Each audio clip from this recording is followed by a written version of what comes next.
This is Monocle on Fashion, a show on Monocle Radio offering global perspectives and nuanced conversation on the worlds of fashion and style. I'm Linlee Fitoussi, your host and Monocle's fashion director. This week, we've got an Emily in Paris special.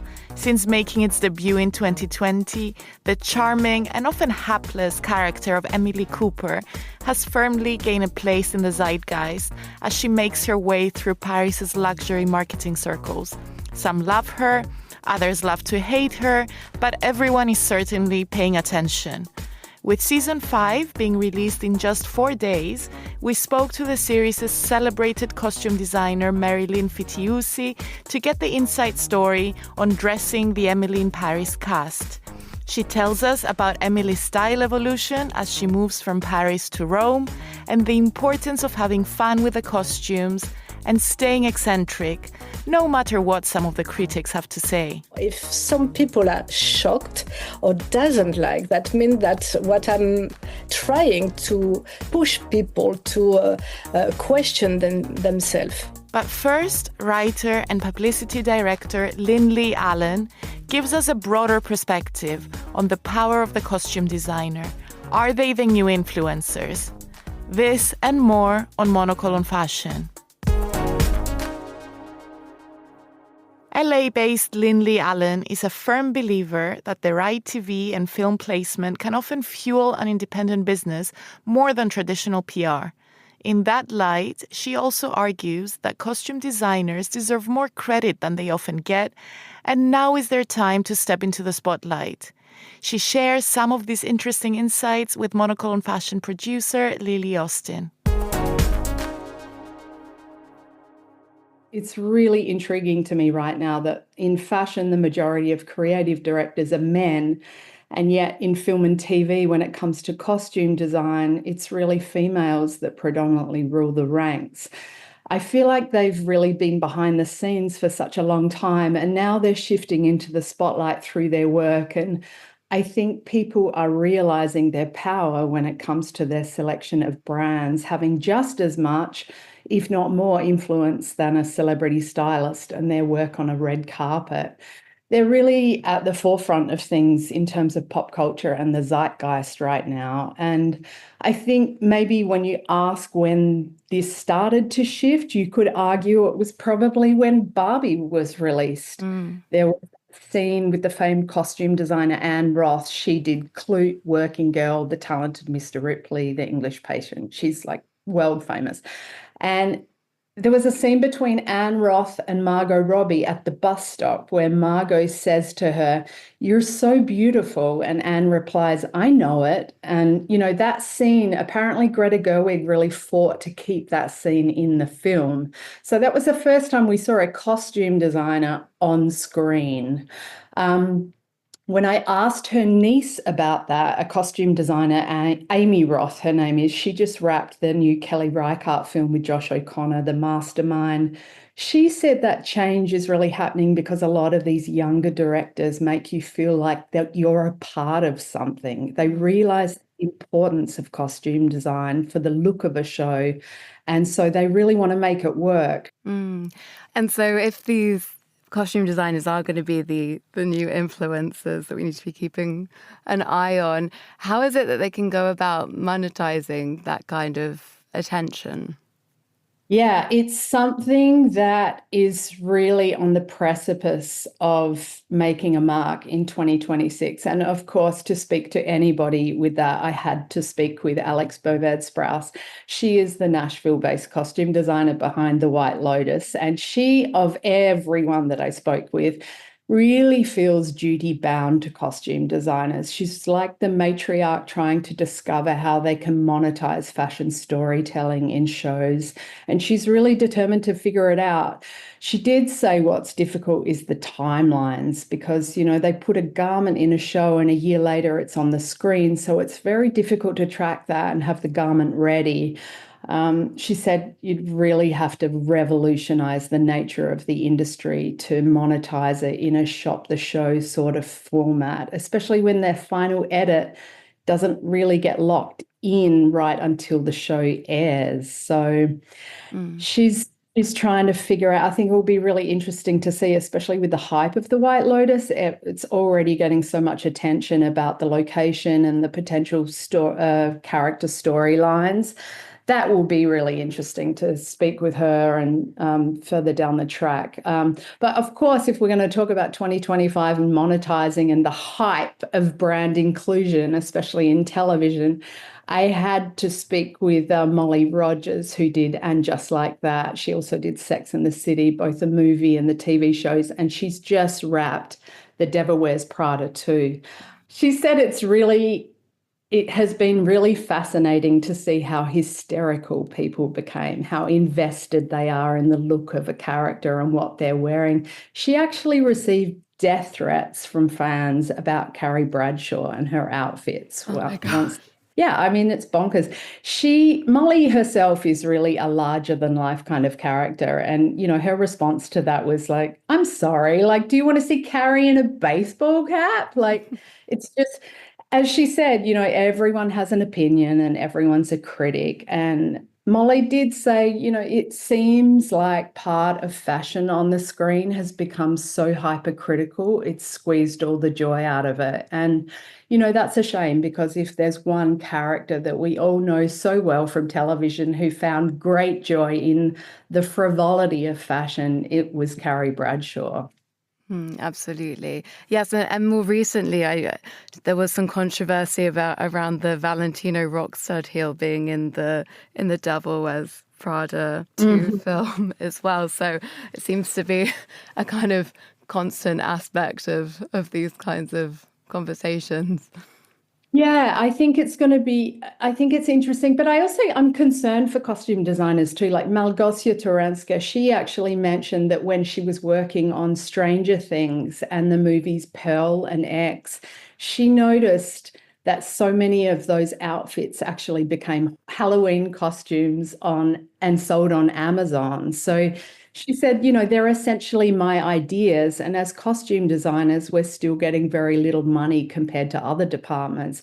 Molly Rogers said to me, it's really frustrating for me because that look originated in my mind and then it evolved in the fitting. And now the brand has a wait list. And what have I got? Why do I have to be the poorest person in the room? So I think in that sense, things will change. They have to change, because obviously a lot of brands send somebody like Molly things and then she has the freedom to choose whatever makes the cut. But sometimes she did say she's noticed this creeping in of late. The studio might say, we just cut a big deal with a yoga company for leggings, or they paid for a product placement, so you might be obligated to use this.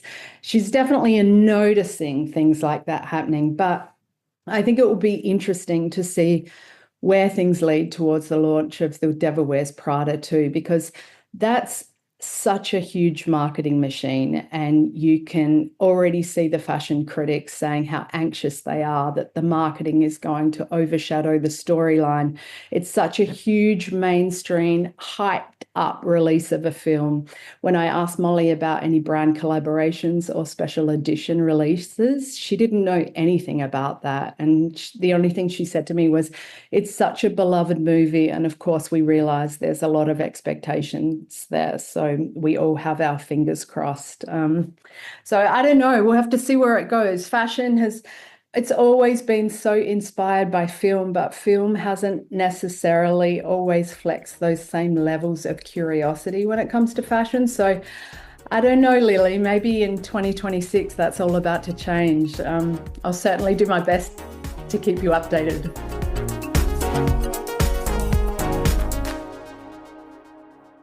Thanks to Linlee Allen for calling in from LA and sharing her views on the power of the costume designer. And now back to Paris to speak to one of the most powerful contemporary costume designers, the Emmy-nominated Marylin Fitoussi. Marylin was born in Toulouse to a seamstress mother and grandmother. She studied art history in Paris and has always had a flair for collecting fashion, breaking style rules, and remixing fashion decades. Her costume design work includes Valerian and the City of a Thousand Planets and Camelot. In 2020, Patricia Field brought her on board to work with Darren Star as Emily in Paris' costume designer. And since then, she has been indulging us with over-the-top costumes that play with both good and bad taste in a really refreshing and unapologetic way. Also known for her own distinct sense of dressing, she's usually in a turban, she loves to layer prints and bold jewelry. Fitoussi is a star in her own right. Linlee Allen often refers to her as a magician. And this month, she is releasing her first book, Emily in Paris, The Fashion Guide, to chronicle all of the whimsical outfits she has created on screen over the years. Let's hear from Marylin Fitoussi. It's a dream job, Natalie. What can I say? It's a dream job for a costume designer to work on a show as Emily. You know, you can do, experiment, try everything you want.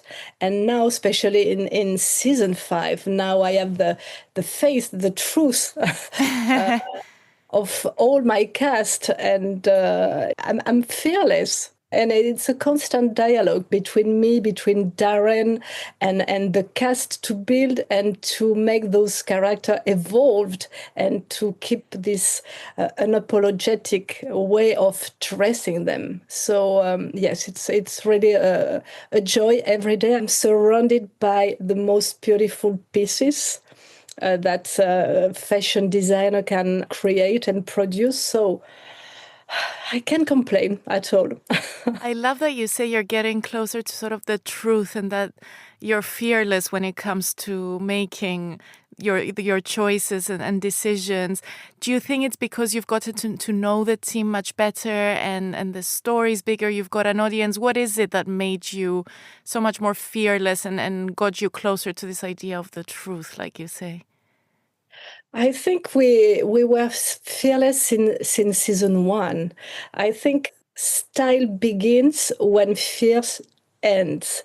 So we were strong since season 1 because we wanted to create a very strong, interesting, eclectic, never seen before character. I didn't want it or pretend that I was doing or fashion. It was for me. I needed to put in clothes what Darren Star has in mind to tell his story through a costume. So we needed to build character interesting and different to do. And now season after season, we are like an orchestra. We rehearse this symphony, and now we are able to play it better, faster, stronger, make some craziness, divagation, or some change of rhythm. So, but knowing perfectly who we are and the style of every character, and it's very interesting because everyone has a strong personality. And many times they ask me, who do you prefer to style? All of them, because it's every character, it's strong. Every character needs to deliver a message, need to deliver something. And we do that all together. We push, the actors push my boundaries every day. They push me to deliver more crazy. And sometimes when they say, Lily sometimes say, oh, Marylin, I think it's a déjà vu. I say, are you sure? And I trust her. I trust her feelings. Like many times she said, oh, that will be for next season. I'm not there in this season yet. So yes, we listen and we trust each other a lot.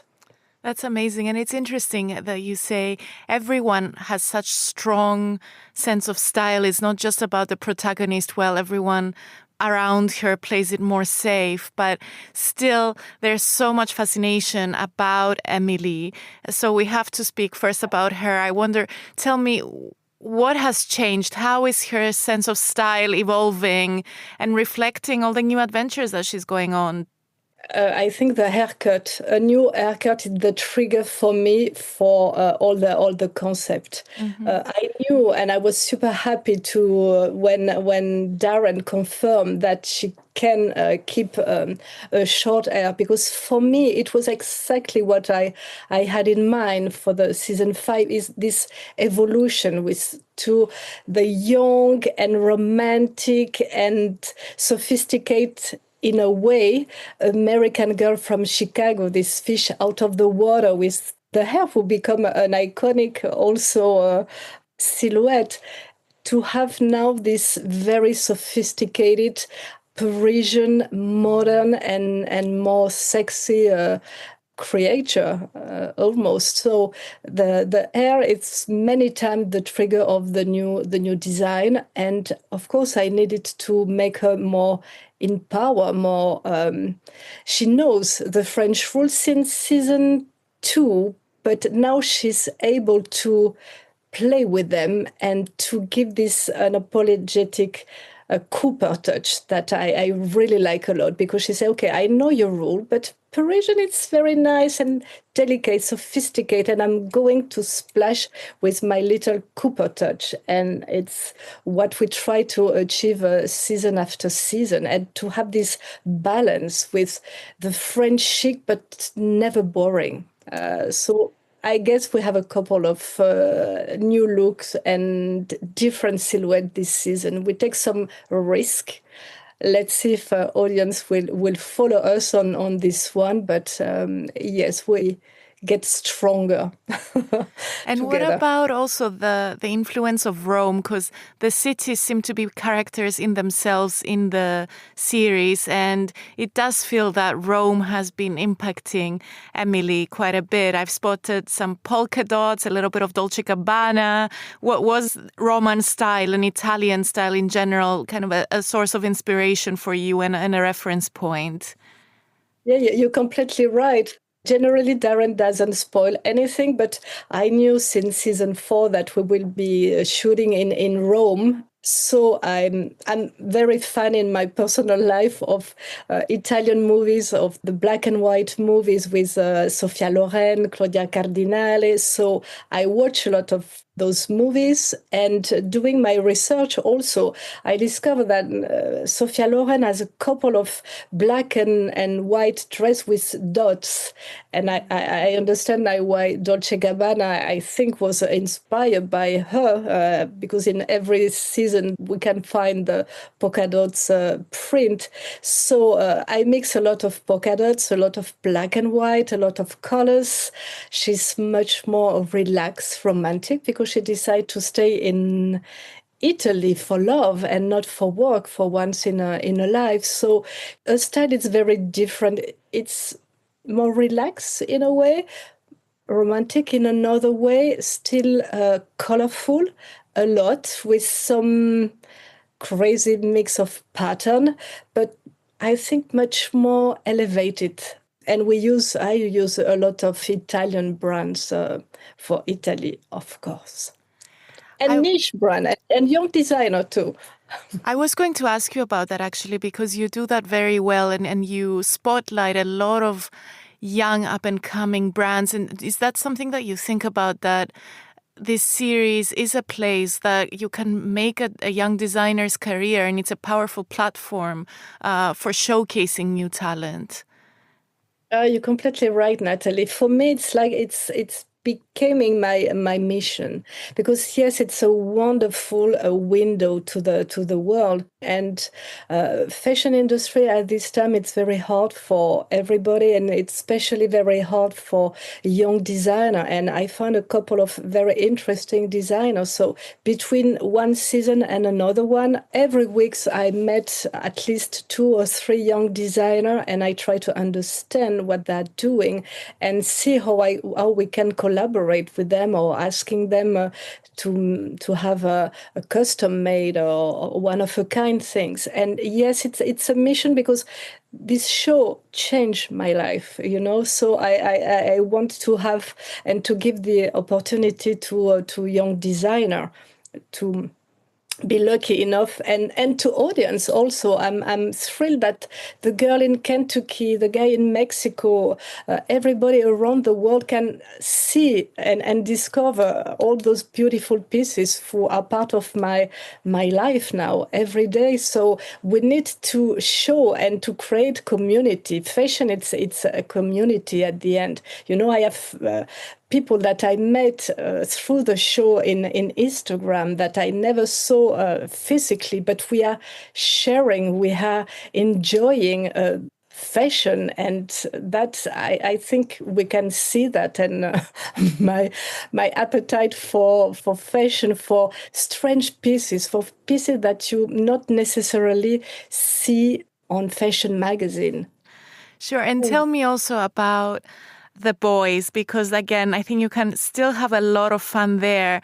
And is that something that you make a point? You speak about being a little bit crazy, a little bit fearless. When it comes to menswear, do you want to push the envelope as much as you do with the wardrobes of Lily and Ashley Park and all the other chic women in the series? Yeah, but you're right to mention, because we do fantastic. Now we do a very funny job with Julian, played by 100%, yeah. Arnold, and I have a lot of bespoke for him, a lot of custom made for him, because since season 1, I see that men's fashion also has evolved. They are more risky. I remember perfectly the first fitting that I did with Samuel 6 years ago. He was the perfect Parisian guy with a national French collar, black, gray, and navy. And when I bring to him all this costume with pattern, colors, he was he was in shock. He said, "Marylin, are you sure?" But as a very joyful character, a very joyful person, and I really love working with Samuel. He said, "Okay, let's go," and he enjoyed it so much. Now I saw him in his personal life. He's very stylish, much more, and he's dressed in color now. And he said, "I'm not afraid about color." So for him, we can go now further. Yes, we are putting a pearl necklace, ringstone earrings, a lot of rings. We push a little bit. I don't say we are going to do a revolution, but we catch what it's in the air. I love it. And I wonder also, I mean, when you have this kind of boundary pushing looks, things that are a little bit flamboyant, a little bit out there, people have opinions. They either love it, some people hate it. There's a lot of discussions going on. Do you kind of listen to what people are saying, or do you enjoy kind of challenging people a little bit and getting them outside their comfort zones? Yes, it's what fashion is also about. Of course, people loved it. Of course, people hate it, and it's good. That means what I'm trying to do to offer to the audience, it's not neutral. I prefer people who are criticizing the show instead of everybody saying, "Oh, it's cute," or "It's nice." No, if some people are shocked or doesn't like, that means that what I'm saying, offering, or trying to show this awkward combination, it's there to push people to question themselves. Why did they like it, or why are they disliking it? But it's even people who doesn't like it, they watch at it because they want to have fun, making fun of the look. But it's healthy, I think, for everybody. It's like escapism. Absolutely. I think we need more fantasy. And I always come back to this idea of ringard that you introduced a couple of seasons ago. And that's a good thing. Not everything has to be kind of refined and very minimalist, right?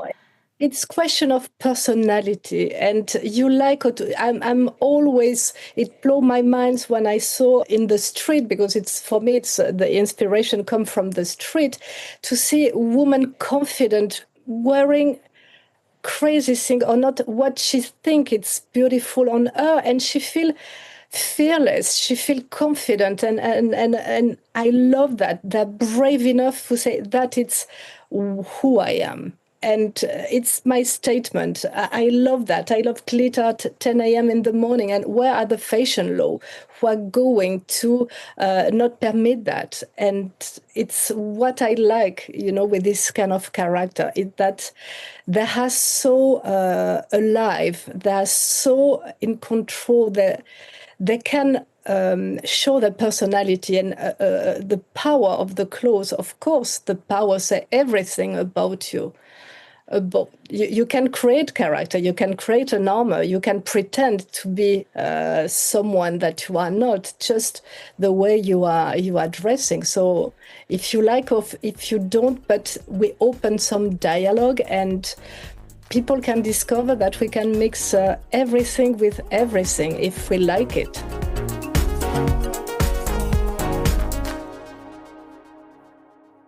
A big thanks to Marylin Fitoussi for making the time to talk to us in the lead up to the Emily in Paris premiere. And to wrap, just before our Christmas break, whilst Monocle Christmas party was in full swing, we canvassed the office on what they'll be hoping to find under the tree. My name is Julia Jen and I'm a writer and researcher on the magazine. And what I would like for Christmas this year is a really cute beret. I'm Alex Milnes, photography editor, and I would like the Loewe perfume. I'm Anita Ryota, and I am a producer on the radio team. And if money were no object, what I really, really, really want is a floor-length fur coat.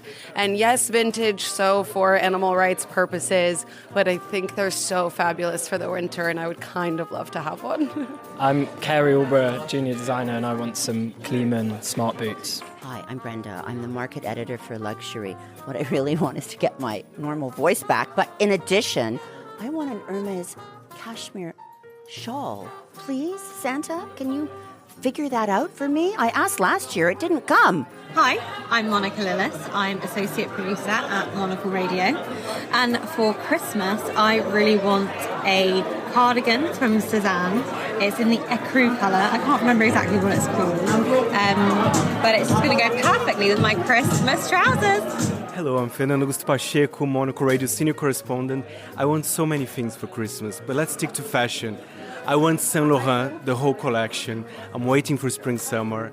Give me a pair of shorts, a nice shirt. Antonio Vaccarello is the best. I'm Grace Charlton, Associate Editor for Design and Fashion, and I would love a bikini from St. Agni to go on holiday in South Africa. Hi, I'm Ed Stocker, not normally here in London, from Milan. I want a Rimowa suitcase, boring, but if anyone wants to gift it to me, I'll be happy. Hi, my name's Chiara Ramella. I'm the Deputy Editor of Confect, and for Christmas I would love a suit from Bodhi. It's a men's suit, it's an embroidered men's suit. Oh my God, I tried it on when I was in New York City. And you know when you come out of the changing room and something feels like it belongs to you already. The only problem is it's $3,000. Only that. Apart from that, I'm great, I'm dandy. It's on the list. Hopefully Santa's nice to me to ship.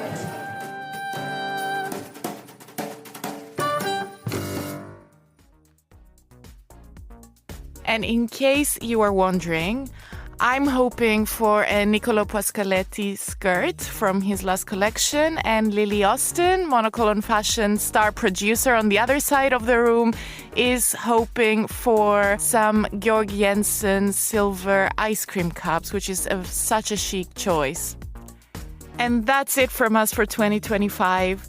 Next week, we'll be bringing you our highlights from our favorite interviews of the past year. Today's episode was edited and produced by Linlee Allen. I'm Natalie Theodosi. Thank you so much for listening, and we wish you a very happy Christmas.